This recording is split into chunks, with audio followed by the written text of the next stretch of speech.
So let's go down the hallway here. Probably going to see a little bit of time lapse in this video again. Somebody just had to call me while I was in that room. So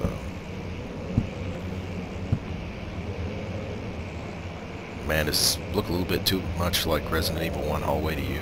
Or is it just me? I imagine the old dog zombie will make an appearance.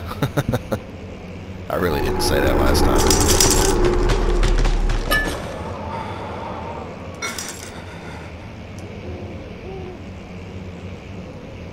Okay, there's a tinderbox out there.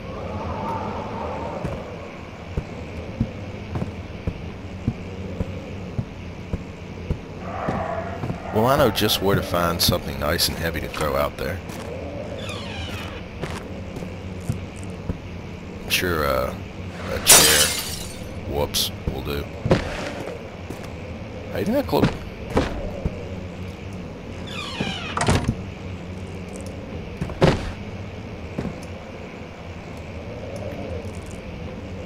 I think I will leave that door open just in case I need to flee into that room.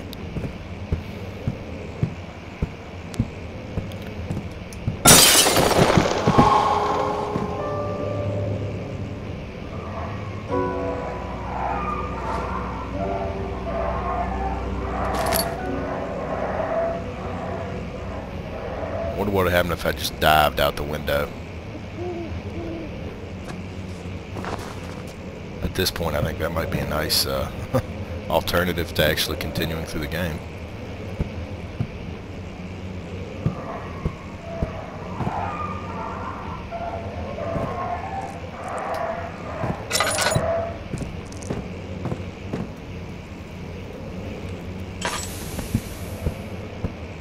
Okay. I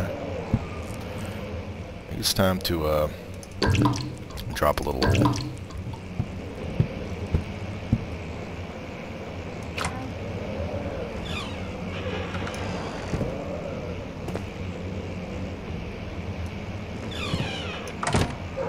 Oh look, it's a jackalope.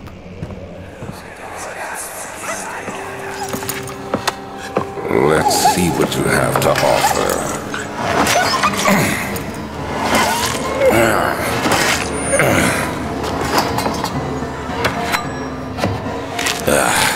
What a mess. I should have sharpened the saw, but I can sense it.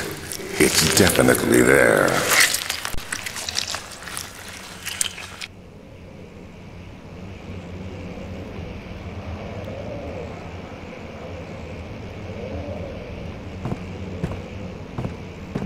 Well, I get the feeling some animal rights activists may have a problem with Mr. Brennenberg's attitude toward life.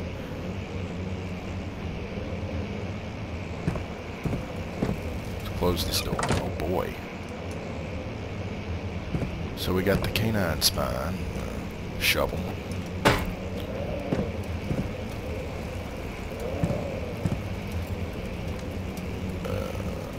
Nice sewing work you did there, Brennenberg, Alexander. Canine jaw. Understanding balance. Blah blah blah of human society. Chambers of the human skull. Freaky, effed up document. Canis lupus familiaris, 1658, April 12th. After a short study, it is clear that the agitation found among humans can be found in the dog. Fear and pain induces stress, which seems to trigger an endogenous response, causing the animal to burst with energy. I believe that the catalyst is produced in the brain. It's difficult to determine exactly where or what it is, but I can sense it. It reeks of cosmic genesis. Actually, I would say it's just good old-fashioned adrenaline. There's an inherent problem in harvesting this energy since the creature is bound to die from the exercise. I must refine this process of torture to enable any real work to be done. More experiments must be performed, but it seems that only human beings are able to produce the amount necessary. It might be their ability to appreciate the severity of the process that ultimately augments the experience of terror. Man, this makes me feel like I'm just some sort of sick freaking guinea pig for this cocksucker. Yeah, Mr. Brittenberg, I'm beginning to think that the whole murder you approach is probably a good idea. So yeah, I'm a popular guy today. I imagine there's going to be quite a few time lapses now. But more important things, let's continue with...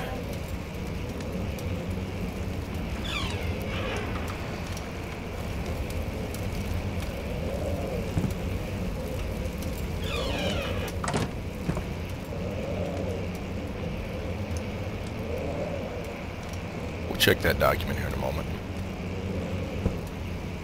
I wonder if that is Alexander of Brittenberg. Seems to be implied.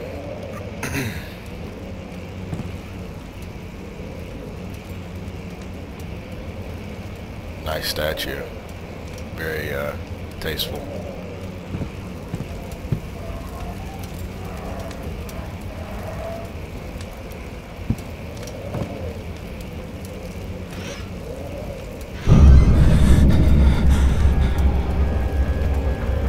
Well, you know, it is Alexander of Brittenberg's desk. That might have scared Daniel a bit, but considering I just relived a memory of him physically torturing and killing a dog, I can't say I'm particularly surprised by him having skulls in his cupboard.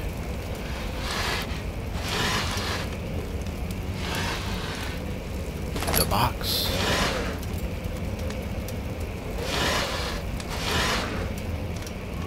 Is the door open in or out? Just as a quick precautionary measure.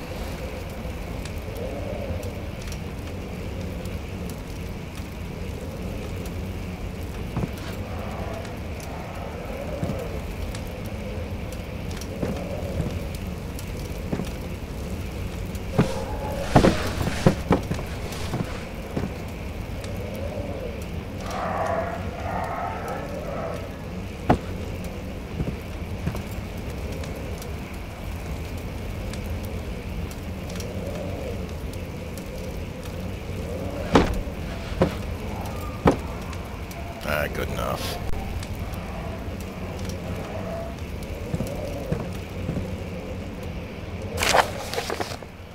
Anatomy Frontiers, 1658, January 9th. Further disappointment. Antiquarian's latest findings shielded nothing. I'm still unable to grasp the inner workings of life and its relation to the power essence within it. I shall pursue more books on the subject, but I suspect it will be in vain, since no research has been made in my particular interest. I must attempt to fill that void myself. Clearly, humans emanate more of the energy I seek, but I hope animals will suffice, as they would prove less of a hassle to acquire. Yeah, Brittenberg, we know you're a asshole psychopath.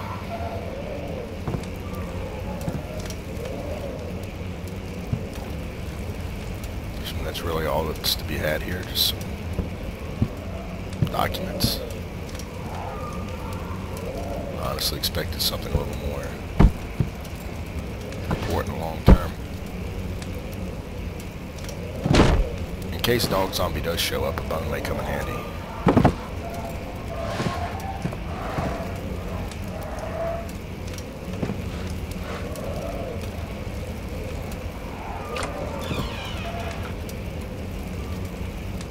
Here, Fido.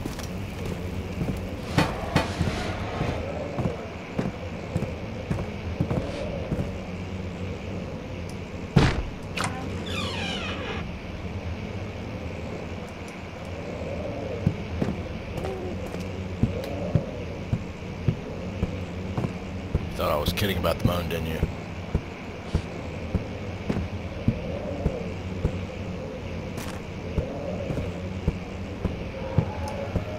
Okay. Sir William Smith had been marked. There was no way for him to know that the young man from the other day cast such a terrible shadow.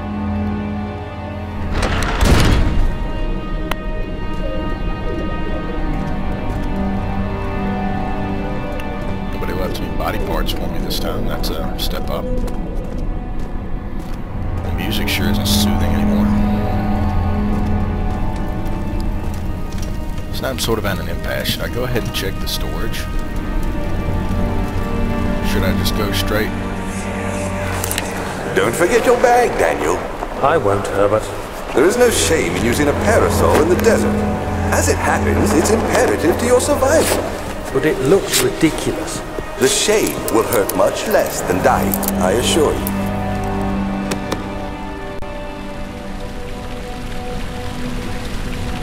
It's interesting. So I guess he and Herbert were camped out here before they went to the desert. Which probably means they were being funded by Mr. Renenberg.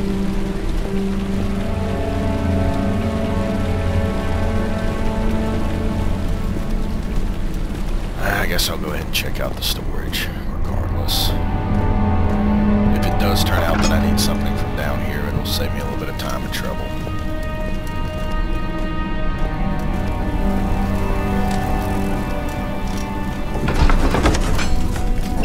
You flip through the Book of Monarchs looking for etchings and counted 9 different kings from all over Europe have been depicted with an orb resting in their hands. Well, you know, that really isn't saying too much. Lots of kings and orbs. So here we are in the nice, ominous storage chamber.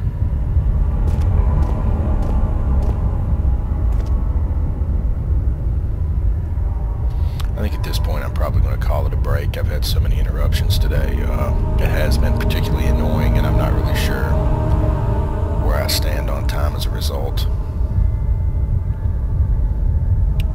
So, I'm going to give it a rest for today and be back for more with day 7, which will hopefully be a little more eventful and a little less interrupted.